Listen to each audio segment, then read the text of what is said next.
बच्चों मैं आप लोगों से डिस्कस करने जा रहा हूँ question number 15। It's a very very important question. इसमें कहा गया है show how are the following items dealt with while preparing the final accounts for the year ended 31st March 2021 of a not for profit organization। आपको तीन case दे रखे हैं।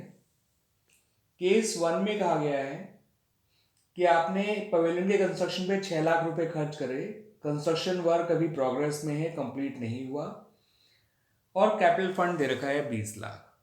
तो बच्चों मैं इस केस वन में आपको एक चीज क्लियर कर दूं, क्योंकि इस केस वन में आपका कोई पवेलियन फंड नहीं है, ठीक है।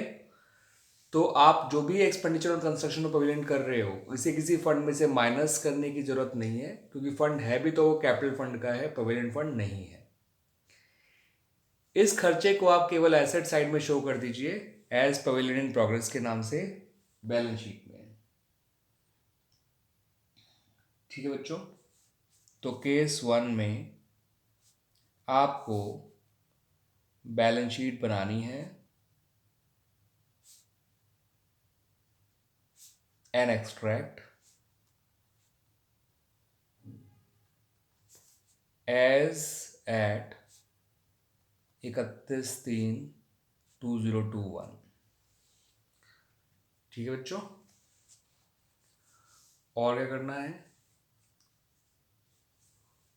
उसके अंदर आपको ये करना है बच्चों कि लायबिलिटीज साइड में सिर्फ कैपिटल फंड को एज इट इज लिख दीजिएगा, ना कुछ प्लस करिएगा ना कुछ माइनस करिएगा। एसेट साइड में पवेलियन इन प्रोग्रेस के नाम से जो भी कंस्ट्रक्शन हुआ है उसको शो कर दीजिएगा। तो लायबिलिटी साइड में तो सिर्फ और सिर्फ कैपिटल फंड शो करिए 20 लाख रुपए। असेट साइड में पवेलियन इन प्रोग्रेस को शो करिए।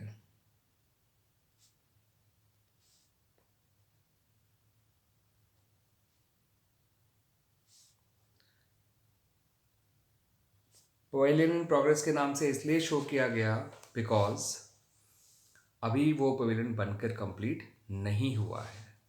ठीक है बच्चों, now come to case two. मैं फिलहाल समझ जाइएगा, मैं बैलेंस शीट लिख नहीं रहा हूँ, लायबिलिटी साइड यही है, एसेट साइड यही है, समझ जाइएगा या लिख ही लेते हैं चलिए, वरना आपको कन्फ्यूज़न से दूर ही रखता हूँ मैं। बैलेंस शीट एन एक्सट्रैक्ट, यहाँ पर पवेलियन फंड पहले से ही दिया हुआ है। अब पवेलियन फंड क्योंकि पहले से ही दिया हुआ है आपको, तो इस बार आप जो एक्सपेंडिचर ऑन कंस्ट्रक्शन पवेलियन करेंगे उसको आप पवेलियन फंड में प्लस जरूर करिएगा। पवेलियन फंड 10,000 है, कैपिटल फंड 20 लाख है और खर्चा हुआ है 6 लाख रुपए का। तो कैपिटल लायबिलिटी साइड में, लायबिलिटीज साइड में कैपिटल फंड लिखिए। पहले कैपिटल फंड ही लिखा करिएगा, चाहे कोई भी फंड दे रखा हो, ध्यान रखिएगा बच्चों। ठीक है बच्चों, उसका 20 लाख लिखिए। जितना खर्चा हुआ है वो प्रोविडेंट फंड से ट्रांसफ़र होकर इसमें आ जाएगा, तो plus transferred from pavilion fund 6 lakh रुपए। जितना भी खर्चा करेंगे पवेलियन फंड पे से एक्सपेंडिचर ऑन कंस्ट्रक्शन वो कैपिटल फंड में ऐड कर दिया 26 लाख। फिर लिखिए पवेलियन फंड, वो है आपका 10 लाख। जितना खर्चा हुआ है वो माइनस कर दीजिए। देखिए अगर आपने पवेलियन फंड बना रखा है तो जो भी आप expenditure on construction of pavilion करेंगे वो पवेलियन फंड से माइनस होगा और कैपिटल फंड में ऐड होगा। अब पिछली बार पवेलियन फंड था ही नहीं तो माइनस भी नहीं करा, इसलिए कैपिटल फंड में ऐड भी नहीं करा। मगर केस टू में पवेलियन फंड था इसलिए पवेलियन फंड में से माइनस किया और कैपिटल फंड में ऐड किया। ठीक है बच्चों, अब बैलेंस शीट में पवेलियन प्रोग्रेस के नाम से तो लिखना ही लिखना है, क्योंकि वो एक एसेट है और एसेट बैलेंस शीट में नहीं जाएगी तो कहाँ जाएगी। दैट्स वाई इन प्रोग्रेस इसलिए क्योंकि वो कंप्लीट नहीं हुआ। अगर कंप्लीट हो चुका होता तो पवेलियन के नाम से ही लिखते। This is case 2। As at लिखना मैं भूल गया इस बार। As eight 31/3/2021। क्लियर बच्चों, ये था केस 2। अब मैं बात करने जा रहा हूं बच्चों आप लोगों से केस 3 के बारे में। ठीक है बच्चों, केस 3। तो केस 3 में देखिए क्या है, एक चीज और एक्स्ट्रा दे दी, बाकी सब कुछ केस 2 जितना इंफॉर्मेशन ही है। इसमें डोनेशन और मिल गया 5 लाख रुपए का, बाकी सब कुछ केस 2 जैसा ही है। तो लिखिए बैलेंस शीट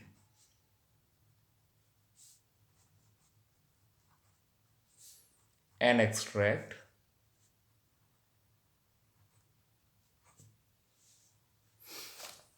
ठीक है बच्चों, as at 31/03/2021। Clear. liabilities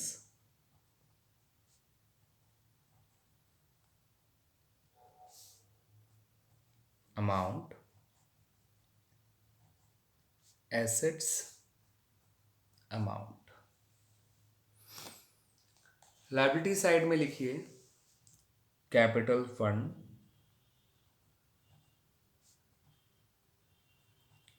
20 lakh plus transferred from pavilion fund 6 lakh जो कंस्ट्रक्शन पे खर्च हुआ, ये बढ़कर हो गया 26 लाख। नाउ पवेलियन फंड को देखिए,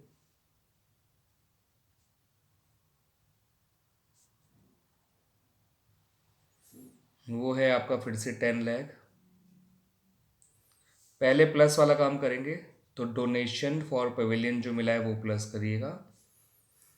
फंड बेस्ड अकाउंटिंग में ये बात जरूर ध्यान रखिएगा, जब भी आप काम प्रेजेंटेशन करेंगे तो पहले प्लस वाली चीजें करेंगे, शो करेंगे, देन माइनस वाली चीजें।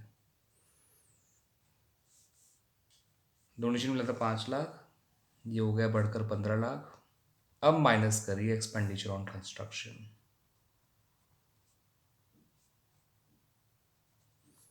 Of pavilion, that is 6 lakh, ये बचा 9 lakh. I hope clearly visible हो रहा होगा बच्चों। Now come to the asset side. Pavilion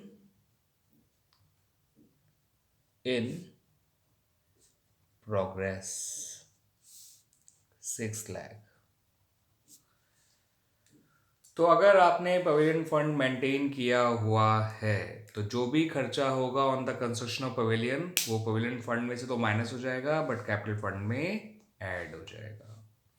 and at the same time उसको बैलेंस शीट में एसेट साइड भी शो करेंगे because it is an asset. In progress के नाम से इसलिए लिखा क्योंकि अभी ये कंप्लीट नहीं हुआ है। अगर कंप्लीट हो गया होता तो पवेलियन के नाम से ही लिखते।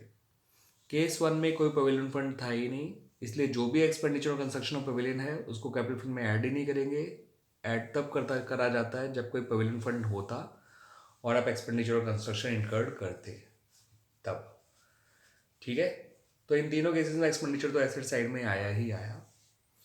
2 केस में उसको पवेलियन फंड में से माइनस किया, कैपिटल फंड में ऐड किया, क्योंकि उन दोनों केसेस में केस 2 और केस 3 में पवेलियन फंड एग्जिस्ट कर रहा था। ठीक है बच्चों, तो क्लियर हो गई बात। आई होप अच्छी तरह से समझ में आ गया होगा आप लोगों को। थैंक यू बच्चों। एंड हाँ, मैं फिर से रिपीट करने जा रहा हूँ, आप लोग please please please please please मेरे वीडियोस ज़्यादा से ज़्यादा लोगों के साथ शेयर करिए। मेरे वीडियोस को लाइक करिए, सब्सक्राइब करिए and share with as many students, as many your friends, as many as your relatives. मुझे एनकरेजमेंट चाहिए बच्चों। मैं जितना ज़्यादा आप मेरे वीडियोस को लाइक करेंगे, शेयर करेंगे, सब्सक्राइब करेंगे, मैं आप लोगों को इस बात का प्रॉमिस करता हूँ कि आप लोगों को कोई फर्दर किसी ट्यूशन की ज़रूरत भी नहीं पड़ने वाली अगर आप मेरे वीडियोस को ढंग से देखेंगे, समझेंगे तो। थैंक यू बच्चों।